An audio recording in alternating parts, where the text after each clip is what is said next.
Eu já fui crescendo com, ó, se prepara, vai ser muito difícil pra você arrumar um homem que te queira. A criação dos homens é a criação para a dureza. O tema do episódio hoje é a nova masculinidade. E o que é exatamente cultura? É aquilo que naturaliza processos aleatórios e artificiais. Essa masculinidade tradicional se ressente. Eu sou macho. O lugar de fala hoje é todo seu.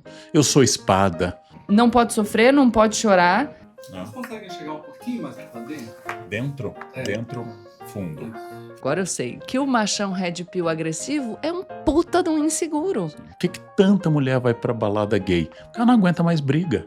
Ela não aguenta mais Assédio? briga e assédio. Se você precisa bradar algo a plenos pulmões, É um sinal de fraqueza estrutural.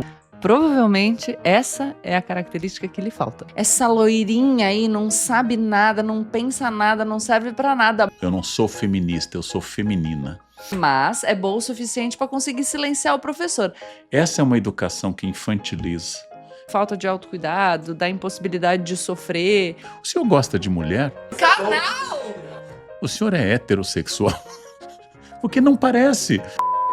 Palavrões em É que eu fico platitudes. revoltada. Eu acho os homens hoje muito perdidos. A performance sem convicção, Sobre ideia, papel, que é a história do esquerdomacho. identidade, cultura. Nós somos educadas para buscar o homem que desrespeita a nossa manifestação de vontade. Anos glicosado, eu diria de forma mais elegante. Gosto muito de ti, seu filho da p. E o xingamento é sempre a pobre da mãe, né? Rogo as musas. Eu tive algumas relações muito tóxicas. Perdeu aquela virgindade da faixa branca e não tem a segurança da faixa preta. Eu buscava o quê, carnal? Homens agressivos. Essa pessoa é insuportável. As mulheres procuram a masculinidade tóxica Então a homofobia é filha da misoginia. e o homem é educado para desrespeitar a manifestação de vontade da mulher. Se o gay for masculino, falar grosso, usar calça, jamais quiser maquiagem, ele é mais tolerado. Se você não tem dinheiro para pagar a conta, vai primeiro arrumar um emprego em vez de procurar uma parceira. Eu Uma já cozinhei pasta- para você? A pergunta não é nem para você, né? Você já cozinhou? Grande revolução masculina de 2026 em diante Seguro mesmo. Era um homem gentil. é a revolução da felicidade.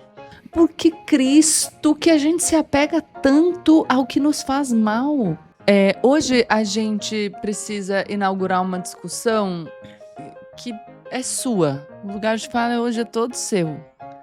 Porque nós estamos começando mais um Platitudes com Leandro Carnal. E Gabriela, sem lugar de fala, Prioli. O macho. Macho alfa. Red Pill. Já vim aqui. Não, pera. Que Red Pill não é macho. Red Pill é frouxo, Nossa. tentando disfarçar a insegurança com um comportamento agressivo e tosco. Mas macho seguro é uma contradição em termos, Gabriela. Ah, olha lá. Começa daí, vai. Eu A acho. gente devia estar servindo uma bebidinha vermelha, não? Não para, é vermelho? Suco de melancia. Vai. Macho e seguro é uma contradição em termos. Por quê? Porque se você precisa dizer o substantivo macho como se fosse adjetivo, ou seja, o macho com macheza, já nasce de um pressuposto que isso seja uma virtude. Porque fêmea não é virtude. E macho é tratado como virtude. Eu acho que é muito pesado. Você precisa entender, independente da orientação de gênero das pessoas, a criação dos homens é a criação para a dureza. Não chore, não sinta frio, não faça tudo como se você não tivesse corpo, como se você fosse resistente a tudo.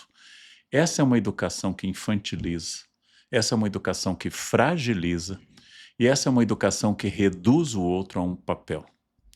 Por isso que normalmente as mulheres têm melhor equilíbrio emocional, não por uma característica genética mas porque na nossa cultura se tolera que a mulher chore, se tolera que a mulher se desespere, e isso é tratado como se fosse da natureza feminina. Então, acho que está na explicação porque que mulheres duram mais, elas vão mais a médico, elas se sentem mais inclinadas ao autocuidado. A menina é levada na adolescência ao ginecologista, poucos pais levam ao andrologista ou a qualquer outro médico masculino, porque parece que o homem não vai ter doença. Para o homem fazer o primeiro exame de toque de próstata, ele tem que estar muito convencido. A mulher faz desde cedo e faz exames. Os exames ginecológicos muitas vezes são invasivos. E ela faz esses exames porque ela acha necessário e dura mais, é óbvio. Ela dura mais, cuida mais dessas coisas. Então, eu acho que considerar macheza virtude e feminilidade fragilidade, o exame do macho tóxico, é um sinal de fraqueza estrutural, é um sinal de contradição mesmo, não? Quer dizer, se eu preciso dizer que eu tenho dinheiro, é óbvio que eu sou um novo rico. É óbvio que eu não estou convencido que eu tenha. Se eu preciso servir o uísque mostrando que ele tem 15 anos, é óbvio que eu sou um pé rapado que acabou de conseguir alguma coisa na vida. Porque rico não faz isso, rico tradicional não faz isso. Jamais vai servir, este é um vinho caro. Ah, pelo amor de Deus. Isso é típico de quem está ainda deslumbrado consigo. E vale o mesmo para a questão de masculinidade. Então, eu acho que está na hora de pensar na força de ser homem, de ser mulher, e todas as variações disso, sem precisar fazer disso um outdoor, uma bandeira, né? Simplesmente sendo. Não? É Byung-Chul Han, né? É, O Byung-Chul Han. verdadeiro poder é silencioso. Se você precisa bradar algo a plenos pulmões, provavelmente essa é a característica que lhe falta. Pois é, por exemplo, a pergunta, você sabe com quem está falando? É um erro tático e político, porque é óbvio que a pessoa não sabe. Se ela soubesse, não precisaria estar perguntando. É Exato. óbvio que se eu tenho que dizer eu sou filho de fulano, eu tenho tal poder, é porque eu sou uma pessoa que não tem este poder. É óbvio, eu não preciso. É a dor de todo mundo que vai para a academia. Né? Você chega lá definidinho e a secretária no primeiro dia da academia, a recepcionista lhe pergunta, o senhor já treina? É a morte, é a morte. Como assim? O meu corpo Não já dá não pra é. ver? O meu corpo já não é a Olha essa propaganda bundinha. de. Então, é isso, né? Se as pessoas precisam perguntar, você está inspirando dúvida. Mas vá que você seja uma pessoa hiper mega definida, trabalhada, e mesmo assim a pessoa pergunta, você é seguro? Você não vai se sentir abalado. Porque a pessoa fez isso no automático. Você já treina, faz parte da job description da recepcionista perguntar isso. Pronto. Agora, se você é inseguro, isso vai lhe pegar. Mas sempre ter que perguntar, sempre ter que afirmar, eu sou macho, eu sou espada. Como se espada não tivesse fio dos dois lados, né? Se não fosse algo que não lhe elogia em nada. Eu acho que isso é um peso, e esse peso leva à violência, e esse peso leva a uma violência contra os homens, e leva a uma violência contra as mulheres e contra as pessoas. Né? Por que tanta mulher vai para balada gay? Porque ela não aguenta mais briga. Ela não aguenta mais Assédio. briga e assédio. Então ela quer dançar, ela quer beber, quer se divertir, ela não aguenta mais essa necessidade de violência. Né? É desagradável, e o cara está achando que isto é um cartão de visita. Tá achando porque foi ensinado assim, né? A Exato. gente não falou o tema do episódio. O tema É. do episódio hoje é a nova masculinidade. E aí o canal já antecipou, porque fez a distinção entre cultura e natureza. Nós somos ensinados que o masculino e o feminino são consequências necessárias de uma determinada conformação biológica. E, pelo menos é o que nós aqui defendemos, com argumentação fundamentada, que não é assim. Nós temos o que a biologia define como macho e fêmea, e nós temos aquilo que é entendido por determinadas sociedades, e determinadas sociedades localizadas no espaço e no tempo, como o masculino e o feminino. Então, o masculino é o conjunto de hábitos e comportamentos que são compreendidos como característicos do masculino em determinados lugares, em determinado tempo. Vamos falar hoje em dia, tá? O Red Pill, um fenômeno que a gente vê localizado, vou colocar Estados Unidos e Brasil, mas em outros espaços também, mas só pra gente ter esses dois lugares. E na Coreia do Sul, com o K-pop, o masculino sendo o masculino que cuida da pele, que cuida do cabelo, que é fofo, que dança. Então, duas compreensões diferentes do masculino.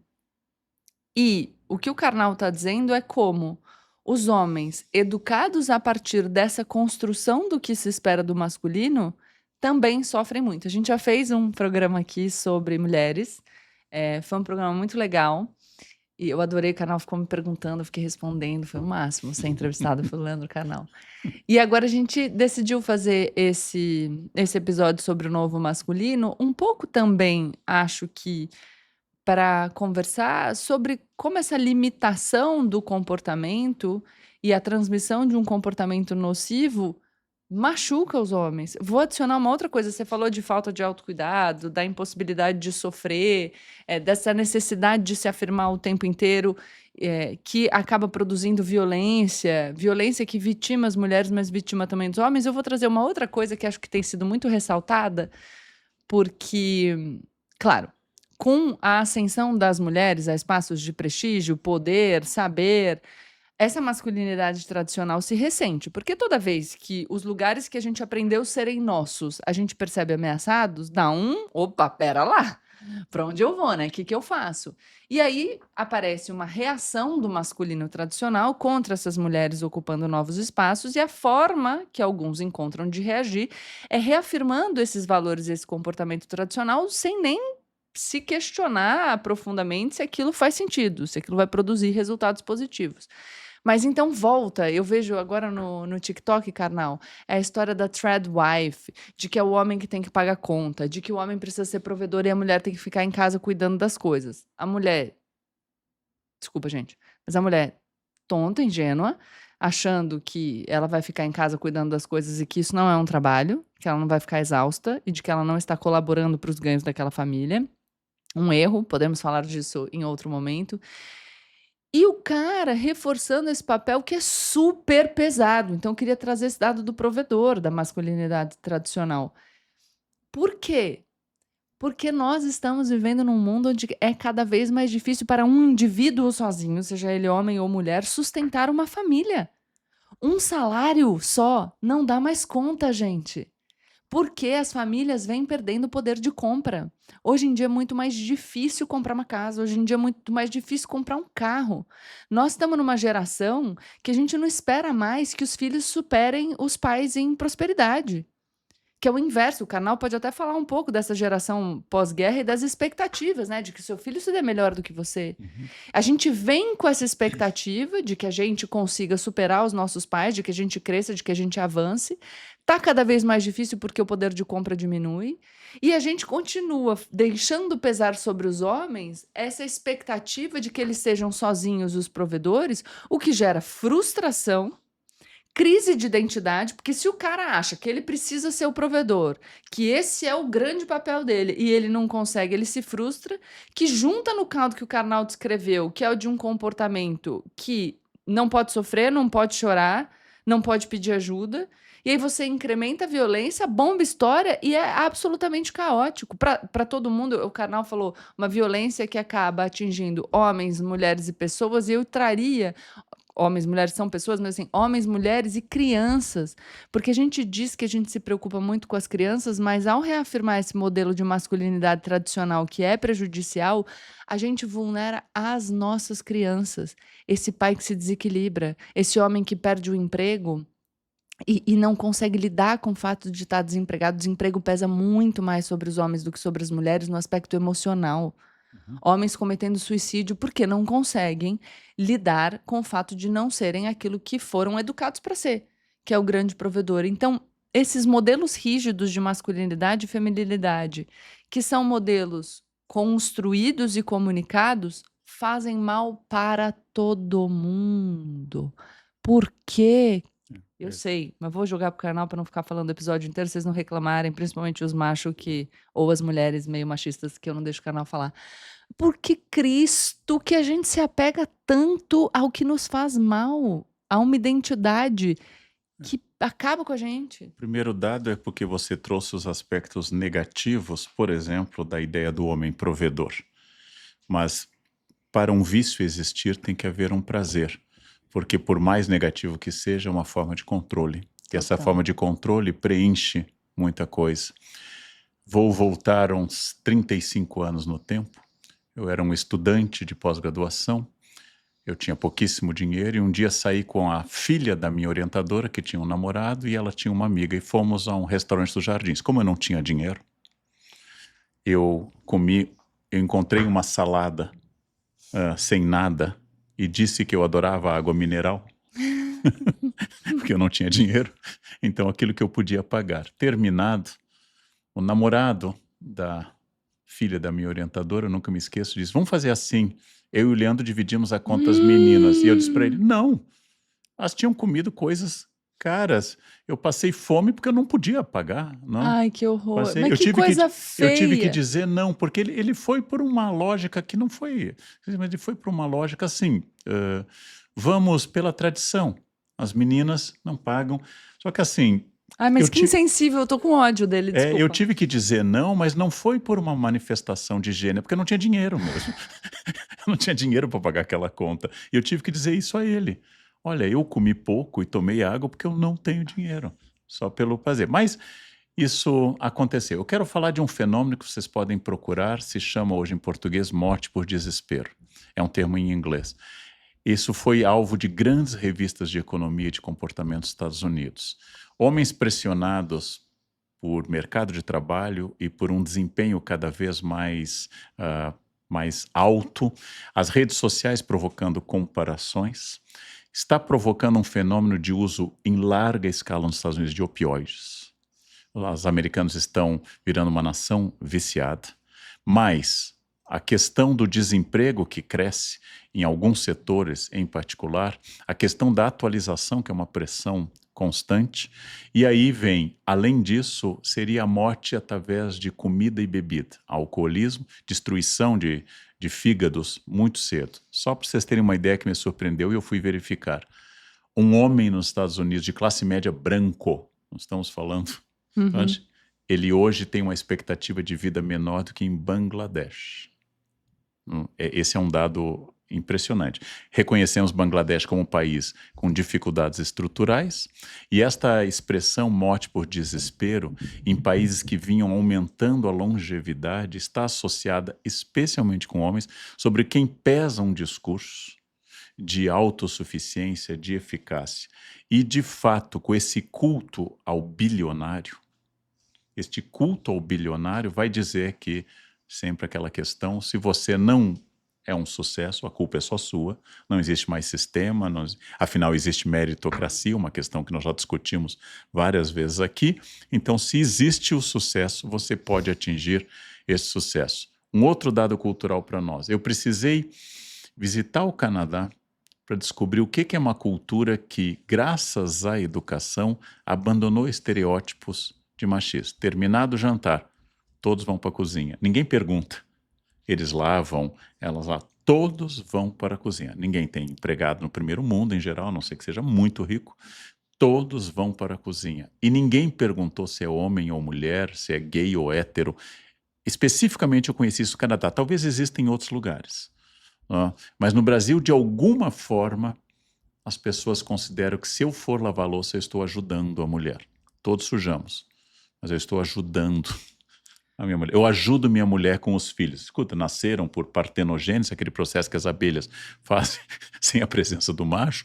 Quer dizer, é isso. No Canadá eu encontrei, não sei se vale para todo o Canadá, no Canadá eu encontrei essa cultura, uma cultura mais igualitária. E último exemplo. Amigos, doutores, professores, doutores da Unicamp. Gente viajada, gente poliglota, você vai à casa do casal e a mulher pede desculpas pela bagunça da casa. São pessoas livres, modernas, cultas, que leram autores feministas. Né?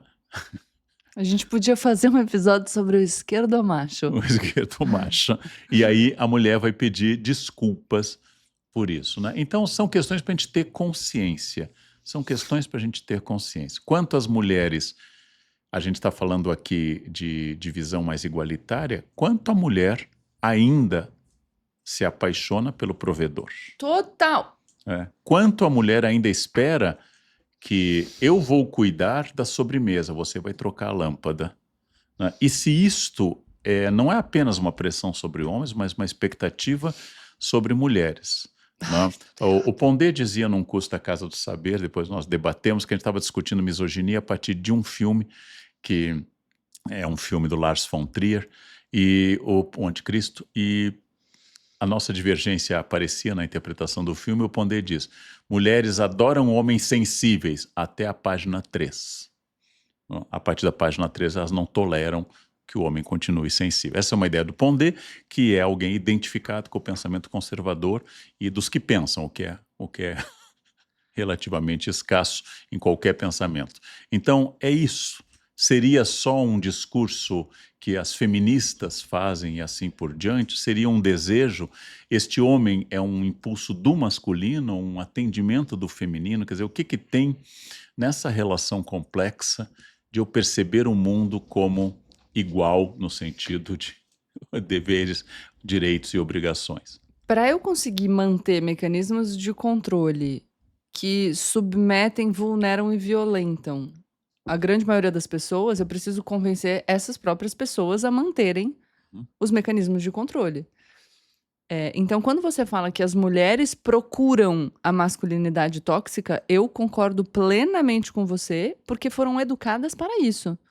Eu fui educada para isso, demorei muito tempo para conseguir entender qual era o padrão e como eu precisava romper esse ciclo. E as mulheres são educadas para buscar esse padrão que as vitimiza e os homens são educados para buscar o padrão que também os vitimiza.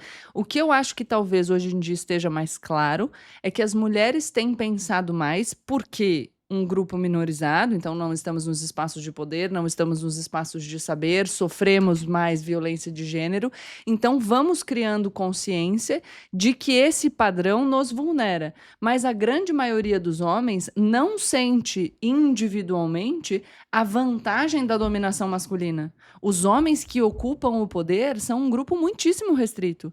Então não dá para generalizar na experiência masculina a experiência individual desse poder. E por isso os homens acabam também alimentando um padrão que os vitimiza. Quando eu falo da sociedade dividida por gênero e da necessidade de a gente buscar uma sociedade mais igual, que aliás é tema do meu próximo livro, quando eu falo sobre viés de gênero, eu trago também sobre como buscar a diminuição do preconceito que pesa sobre as mulheres nas mais diversas áreas e das consequências desse preconceito é bom também, será bom também para os homens. Você diz, eu fui constrangido porque o tradicional é o homem pagar a conta. Eu canso de ver, se você, conteúdo de rede social, se você não tem dinheiro para pagar a conta, vai primeiro arrumar um emprego em vez de procurar uma parceira. Isso é extremamente violento. Você só pode buscar um relacionamento e uma parceria se você tiver dinheiro para pagar a sua conta do outro. Como que você não pode buscar uma relação em que você consegue partilhar? Que você já está numa situação ou num momento de vida em que você ainda não desfruta de uma condição financeira ideal. Além disso, você tem que se sentir um bosta e não pode buscar uma parceria. Palavrões em É que eu fico revoltada. E o que você falou de buscar o homem, das mulheres não gostam de homens sensíveis até a página 3, carnal, as mulheres buscam, porque foram treinadas a isso, o abusador. Quer que eu te diga? Você precisa se fazer difícil. Quer outro palavrão? Mas o termo que usa, a mulher precisa fazer cu doce. Anos glicosado, eu diria de forma mais elegante. Você tá saindo com um cara, você quer transar com ele, mas você não pode dizer que quer. Você tem que falar não quero. E o homem de verdade é aquele que não respeita o não. Você procura o homem que insiste, que ouve o seu não e ultrapassa a sua negativa. Nós somos educadas para buscar o homem que desrespeita a nossa manifestação de vontade. E o homem é educado para desrespeitar a manifestação de vontade da mulher. Se o não é sempre um sim disfarçado, não tem não. Então nós educamos meninos e meninas para relações de abuso. Sabe como é que a gente chama isto na linguagem masculina? É o pegador, é o cara que tem pegada. O cara que tem pegada pega. Ele não espera.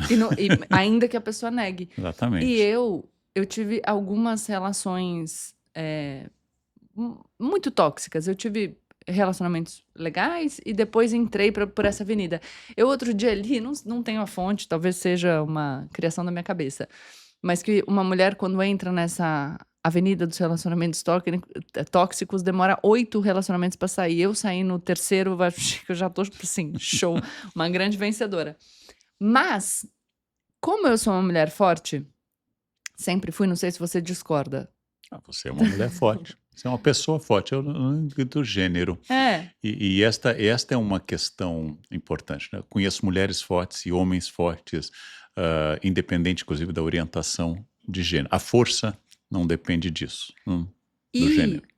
como eu era lida como uma mulher forte, e a gente sabe, né, porque viu nos filmes, ouviu nas histórias, nos mitos compartilhados, que a mulher forte vai ter dificuldade de arrumar um homem, porque o homem quer a mulher doce, submissa, que esse é o papel da mulher. Eu já fui crescendo com, ó, se prepara, vai ser muito difícil para você arrumar um homem que te queira. E eu queria. Eu queria um parceiro, eu queria um marido, eu queria uma família bem tradicionalzinho, tudo dentro do script. E, como eu já sabia que ia ser difícil alguém me querer e que eu era forte, o que eu fui buscar? Um homem que fosse. Eu tô batendo essa porcaria aqui, ô Jéssica, a stylist, vai tomar um xingo. E aí eu fui buscar um homem que fosse mais forte que eu. Na minha ingenuidade e burrice, mas tudo bem, todo mundo é assim, todo mundo é burro. A gente só vai diminuindo a quantidade de burrice ao longo do tempo se a gente se esforça bem. Eu buscava o quê, carnal? Homens agressivos.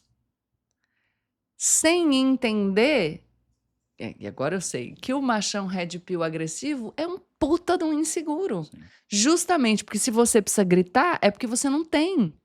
Então eu achava um monte de banana agressivo, que é a combinação terrível, né? Eu fui conseguir um relacionamento saudável quando eu entendi que seguro mesmo era um homem gentil. Mas você fez essa oposição entre ser mulher forte e deve ser uma mulher doce. Eu acho que tem que ser forte e doce. Doce não no sentido de baixar a cabeça, Concordo com mas, você. por exemplo, forte ou fraca, eu não quero gente grosseira perto de mim. Pode ser um grosseiro de qualquer tipo, mas não quero gente grosseira, não quero gente agressiva. Eu quero uma pessoa forte exatamente por ser forte. Eu fiz, no início da minha infância, dos 7 aos 11 anos, eu fiz judô, e nós falamos um pouco da síndrome da faixa azul. A faixa branca é aquela pessoa coitadinha que apanha de todo mundo e fica feliz quando não apanha. Aí você dá uma subidinha, vamos dizer, azul e amarela. Tem uma subidinha. Cara, a faixa preta é muito bom. Ele nunca vai bater em alguém menos grado. Meu o cara marido é faixa- faixa preta. E o cara, a faixa branca, ele é muito ruim. Ele nunca vai bater em alguém. Porque ele não Ele consegue. não consegue. Mas você deu um degrauzinho, chegou ao segundo degrau, faixa azul, faixa branca. Você fica muito arrogante. Então nós começamos a falar dessa síndrome da pessoa que já subiu. Aquele que está um pouquinho acima da média, perdeu aquela virgindade da faixa branca e não tem a segurança da faixa preta. Essa pessoa é insuportável. É insuportável a pessoa que fez um curso superior numa boa faculdade e se acha cultíssimo. É insuportável a pessoa que fala uma língua e se acha o máximo. É insuportável a pessoa meia boca, aquela que tem alguma coisa.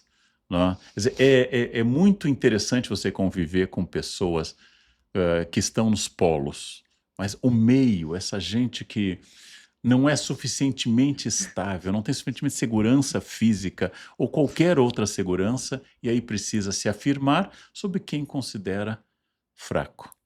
Não é? Isso é muito difícil. Um dia, eu tive um acidente de carro muito leve perto da minha casa na Pompeia, e uma mulher freou, eu bati atrás, e o homem me ligou, o marido dela. E ele começou a me dizer, você sabe, né, mulher dirige assim. Eu disse, não sei, houve um acidente, não tinha a ver com progesterona nem testosterona. Foi alguém que atravessou na rua. Você sabe que mulher é assim. E uma hora eu perguntei para ele, eu estava na Unicamp atendendo o telefone desse marido, e pensei, o senhor gosta de mulher? O senhor é heterossexual? Porque não parece. Parece que ele está tratando assim como aquela coisa desagradável, ruim, insana, com quem ele é obrigado a ter relações, né? É isso que se percebe, como atrás desse discurso tem uma insegurança brutal. Uma insegurança brutal, que é exatamente a insegurança de quem está na faixa azul, de quem deu uma crescidinha. E aí é isto. E os homens estão muito perdidos porque o mundo exige resiliência e não agressividade. O mundo exige paciência na construção e criatividade e não violência. A violência esvazia uma marca, é ruim para o branding. Quaisquer gestos agressivos ficam ruins para o branding da empresa e ele tem dificuldade em lidar com essa mudança. Eu acho os homens hoje muito perdidos sobre ideia, papel, identidade, cultura.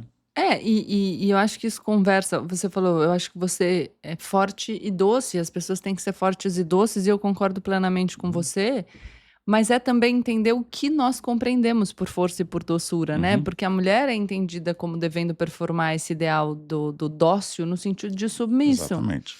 E aí, quando a mulher começa a participar ativamente do mercado de trabalho e tem independência financeira, ela não tolera mais qualquer coisa. Talvez ela mande esse marido que diz: você sabe como é mulher, né? Você sabe como é mulher? Pá, ponte que te partiu.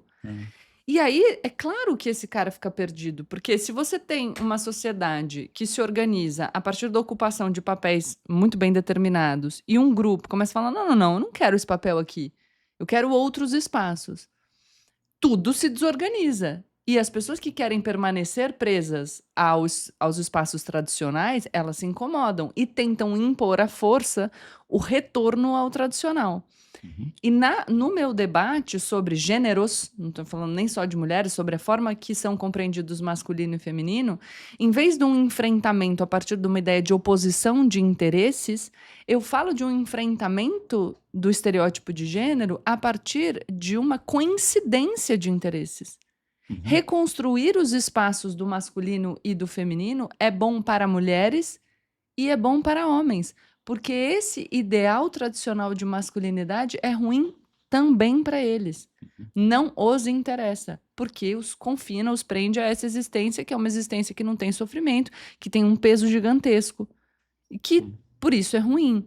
E aí você em algum momento falou: será que você gosta de mulher? E me veio a questão da sexualidade, né? E as pessoas também confundem gênero, masculinidade, feminilidade com sexualidade. Porque tem muito gay que é muito homem, inclusive no sentido tóxico da Sem masculinidade. dúvida.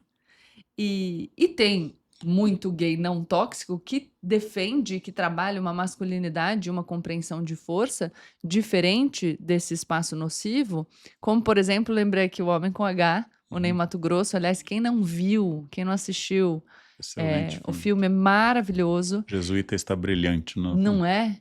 E a equipe enfrentou preconceito, um monte de dificuldade, ruptura com a família, a timidez, e construiu. E o padrão na arte, inclusive, um espaço que deveria ser tão livre, e ele ali enfrentando tudo.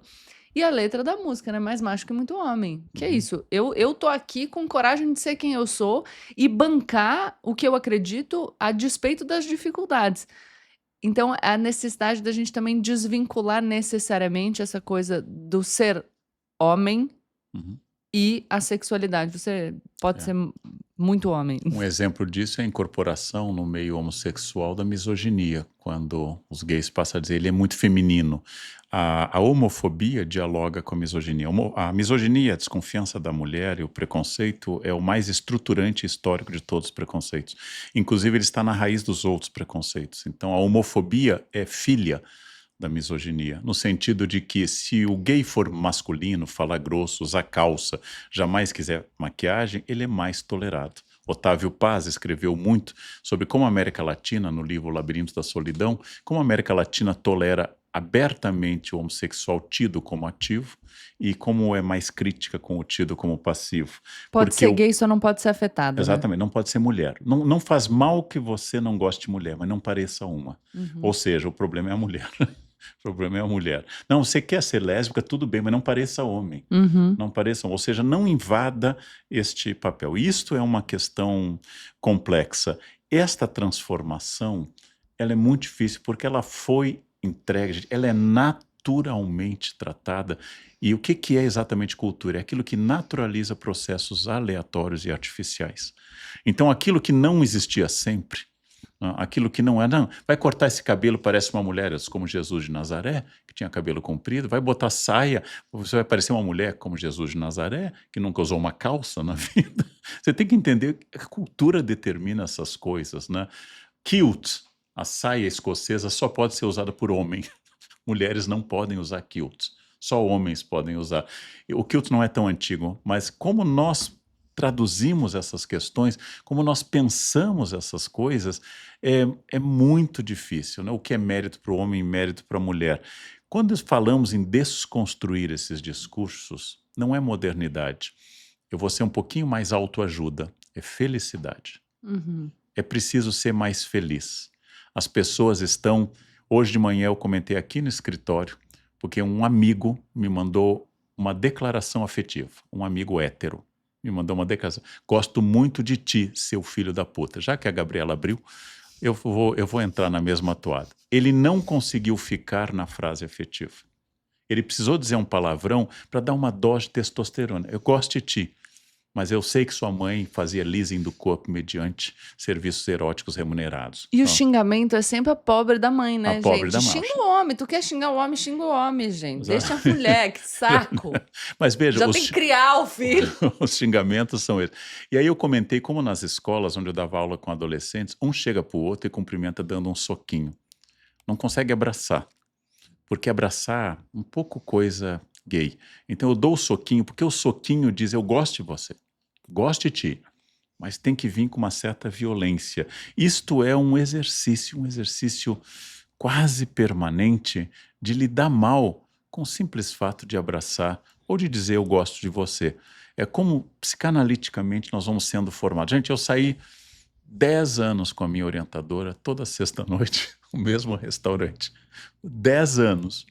Ela pedia uísque e eu pedia suco de laranja, porque eu ia dirigir. Por 10 anos, o garçom botava uísque para mim e o suco de laranja para ela. E eu dizia, eu vou dirigir, eu não posso beber, e eu não bebo uísque, eu gosto de vinho, eu não gosto de uísque. 10 anos que o garçom... E não é porque ele era machista no sentido de que ele era inimigo de Simone de Beauvoir, de Betty Friedan. Nem não. tem consciência. Para ele, álcool é masculino e as mulheres comem saladinha e tomam água. Pode estar comendo saladinha e tomando água porque é pobre. Por pobreza. Tem uma atriz, a esposa do Drauzio, que numa peça diz assim, ela saía com atores já consagrados, ela não tinha dinheiro, e ela pedia umas iscas de peixe, que era o prato mais barato. Só que o peixe chegava antes do filé cubano, o filé chateaubriand, e aí todo mundo pegava o dela. Ela conta isso numa peça, Tem que Regina, comer antes uma de grande ir. atriz, né? Não, tem que pedir depois que os outros pedem o filé chateaubriand. Falar, não, mas eu vou comer só a isca de peixe, que eu como pouquíssimo. Eu como um pouquíssimo. E aí, você traz junto com o prato principal, por favor. Não, eu, graças a ter sido estudante, com pouquíssimo dinheiro no Brasil e no exterior, eu tenho muita sensibilidade na hora da conta. Quem Eu pediu também. cada coisa. Se são amigos íntimos que ganham parecido e querem dividir, tanto faz. Mas mesmo assim, se você pediu um vinho caro e o outro pediu nada, convém você assumir isso, né? Quem convida, em geral, tem mais noção dos preços. Se eu peço uma garrafa de vinho e não mostrei o valor para as pessoas e não perguntei para a mesa sobre o valor, eu estou assumindo que eu vou pagar. Claro. Essa é uma regra de etiqueta, não é de gênero. Eu vou assumir que eu vou pagar.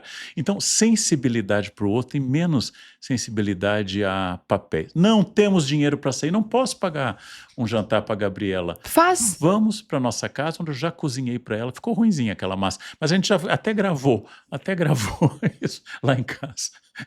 Eu já cozinhei para você? A pergunta não é nem para você, né? Você já cozinhou? Já. Nossa, que ridículo. Eu sei fazer um pão de mel. Eu vou fazer pro Pão canal. de mel? Eu gosto Vamos de pão gravar. de mel. Que dia? Não tenho dia para gravar.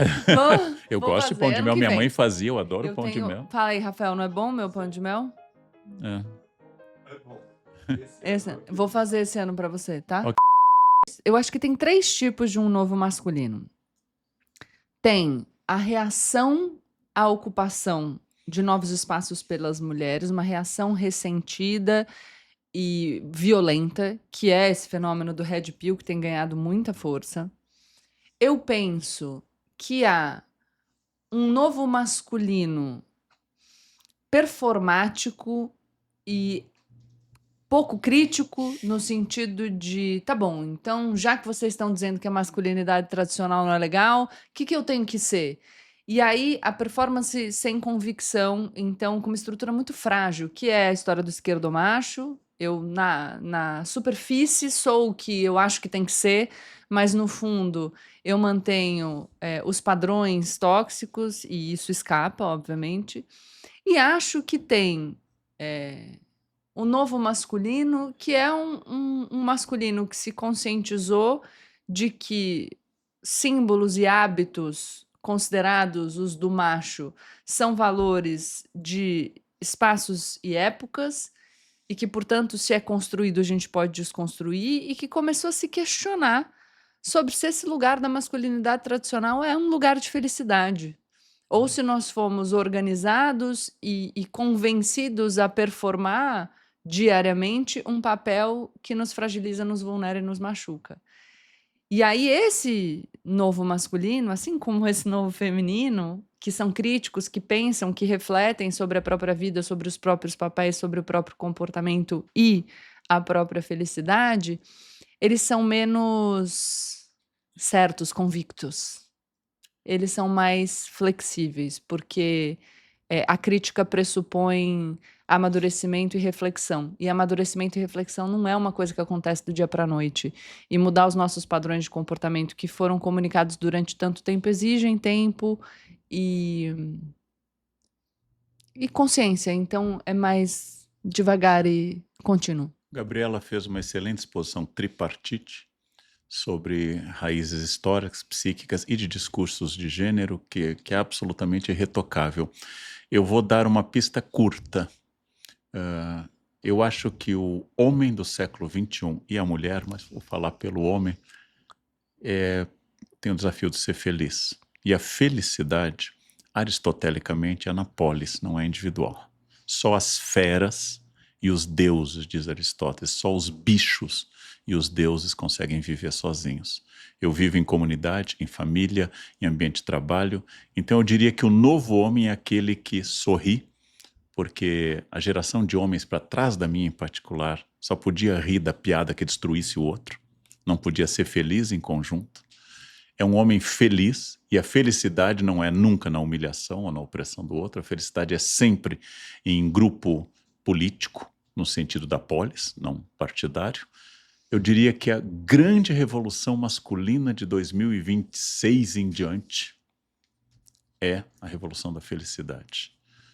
Você dizer, eu estou doente, não posso, eu não sei dirigir tão bem, eu não faço baliza bem, eu não sei estacionar, eu não gosto de futebol, ou eu gosto de futebol. E se eu gosto de futebol é porque me entusiasmo pelo jogo, não porque eu vou atacar, usar xingamentos com os outros. Eu tenho interesse, eu sou um homem, eu tenho interesse em mulheres, eu sou um homem, eu tenho interesse em homens, eu sou um homem, tenho interesse em homens e mulheres, eu sou um homem, tenho interesse no que eu quiser, porque eu sou feliz e não prejudicando alguém, ou usando uma norma que não é minha, quanto à sexualidade, não sendo com menores nem contra a vontade de alguém, está valendo, até com a sua esposa. Até com a sua esposa você pode ter sexo. Não? Então, a grande questão do século XXI, para mim, é a felicidade, porque eu acho que os homens do passado, apesar da competitividade, da agressividade e da alegria do masculino, profundamente infelizes, inseguros, assustados, não conseguiam enfrentar um médico, uma masculinidade que desabava, porque outro homem usava 1 ou 2 dedos para saber se ele tinha câncer. E aquela masculinidade desabava. É muito frágil, gente. Né? É muito frágil, é muito pequeno. É muito pequeno isso, né? Absolutamente pequeno. Seria o feminismo que tirou o novo masculino do automático? Acho que no bom e no mau sentido, você está perguntando, porque eu falei que tem 2 reações a isso. Acho que sempre que, é o que eu falei, a sociedade, para ela continuar funcionando do jeito que sempre foi, os grupos precisam performar os papéis que lhe foram atribuídos. Quando um se movimenta, o resto desorganiza.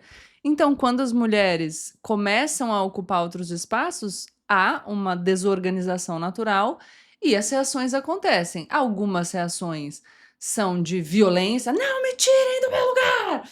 E outras reações são de, poxa, será que tem alguma coisa aí para mim? Mas não dá para dizer que, enfim, que a violência masculina é culpa do feminismo. Porque aí, de novo, pelo amor de Deus, né? Até o desgraçado ali é culpa da mãe que vocês vão xingar de filho da puta. Aí tudo é culpa nossa. Eu acho isso muito engraçado, que é assim, ó. A mulher não serve pra nada, a mulher não produz nada, a mulher não pode participar da política porque ela não consegue organizar nada. Só que aí tudo que acontece é culpa nossa. A mesma coisa acontece com a competitividade, você já viu? A explicação muda dependendo de que tipo de conclusão ela beneficia.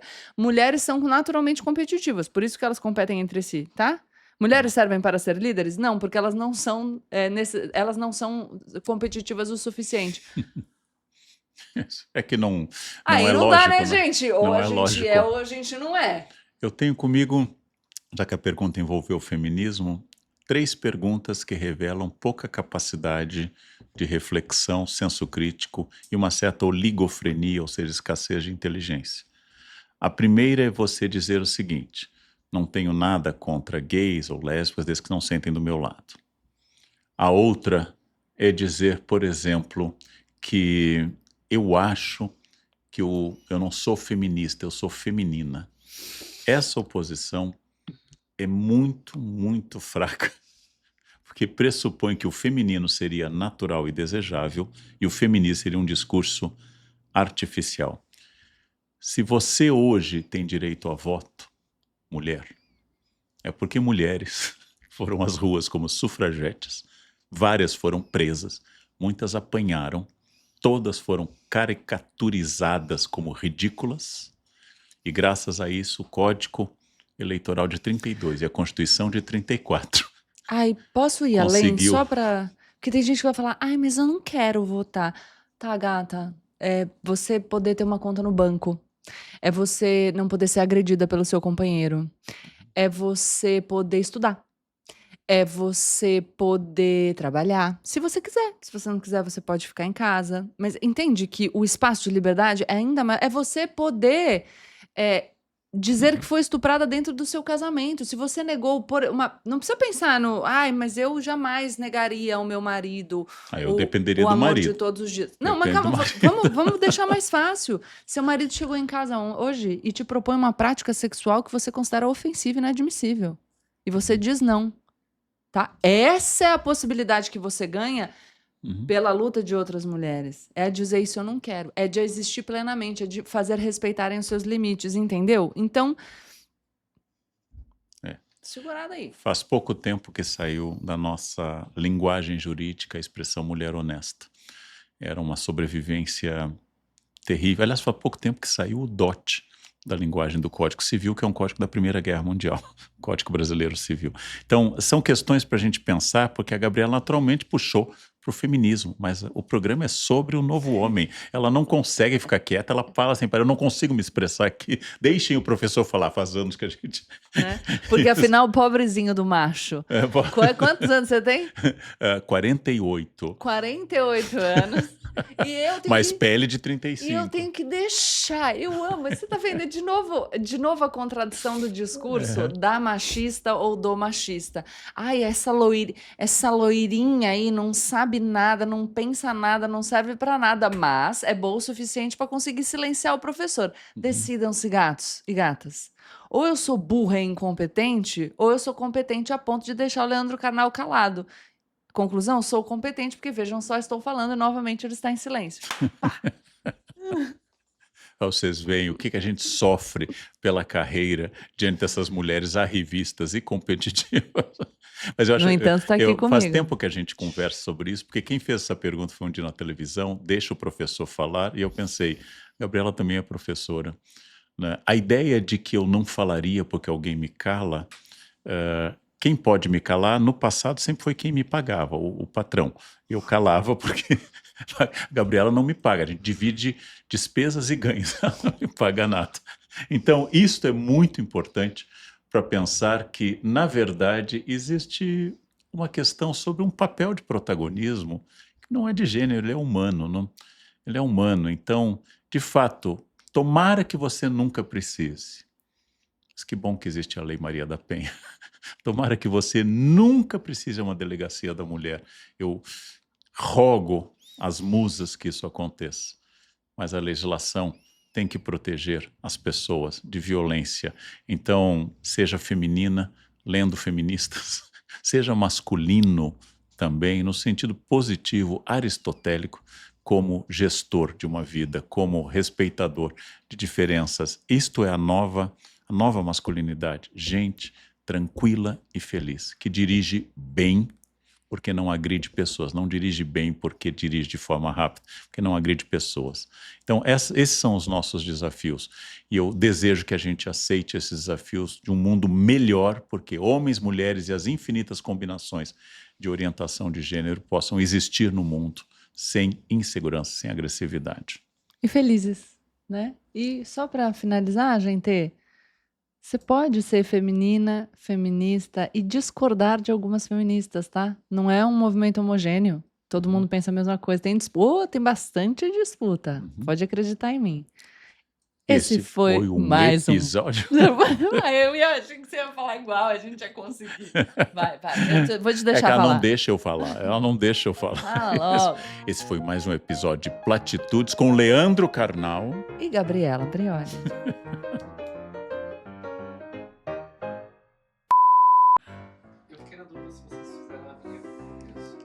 Fizemos, acho que sim. Fizemos, acho que sim.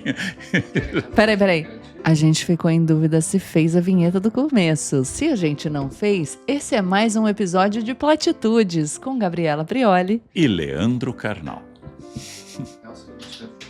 Mas é só enfiar no meio. Enfiar, olha, já vem com essa linguagem. Isso aqui eu comprei em Portugal. Porque eu cheguei a Évora e eu estava sem boné e estava sol. A primeira coisa que eu comprei na estação de trem em Évora foi um boné. Vocês conseguem chegar um pouquinho mais pra dentro? Dentro? Dentro, fundo. Aqui. O único boné que eu uso em viagem é boné verde com América Latina. Sou louco por ti, América. Não tem o Nelson nada. Fala publicamente, por isso não é segredo, que a mãe dele andava sempre nua em casa e que havia visitas que não sabiam como ela era vestida. Porque só tinha... A mãe do Nelson tinha 35 metros. Eu a conheci. De altura alta. Não, eu acho que isso cria um determinado comportamento provavelmente positivo sobre a nudez. Menos culpa. Na minha casa todo mundo menos meio culpa. pelado. Né? Eu nunca vi meus pais nus. O Rafael não é. O Rafael é o mais vestido da minha casa. Eu mundo nunca fica vi pelado. meus pais nus. Pobrezinho. E dormir no mesmo quarto com meus irmãos, eu nunca vi meus irmãos nus. Nunca.